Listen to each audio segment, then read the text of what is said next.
ನರೇಂದ್ರ ಮೋದಿ ಅವರಿಗೆ ಭವ್ಯ ಸ್ವಾಗತವನ್ನು ತಮಿಳುನಾಡಿನಲ್ಲಿ ಕೋರಲಾಯಿತು. ತೂತುಕುಡಿಯಲ್ಲಿ ಅಭಿವೃದ್ಧಿ ಕಾಮಗಾರಿಗಳಿಗೆ ಚಾಲನೆ. 4800 ಕೋಟಿ ರೂಪಾಯಿ ಮೌಲ್ಯದ ಯೋಜನೆಗಳಿಗೆ ಇವತ್ತು ಚಾಲನೆ ಕೊಟ್ಟರು.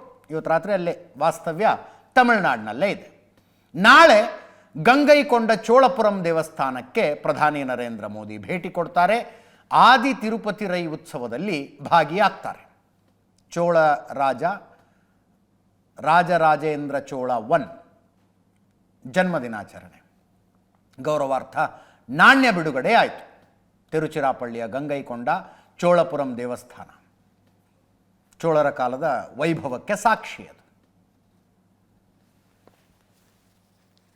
ಅನೇಕ ಅಭಿವೃದ್ಧಿ ಕಾರ್ಯಕ್ರಮಗಳಿಗೆ ಚಾಲನೆಯನ್ನು ಕೊಟ್ಟರು.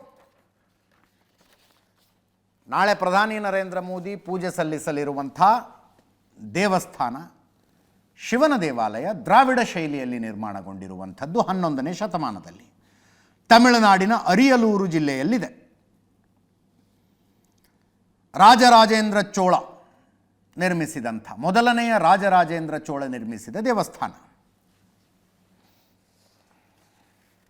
2004ರಲ್ಲಿ ಈ ದೇವಸ್ಥಾನವನ್ನು ಯುನೆಸ್ಕೋ ವರ್ಲ್ಡ್ ಹೆರಿಟೇಜ್ ಪಟ್ಟಿಗೆ ಸೇರಿಸಲಾಗಿದೆ.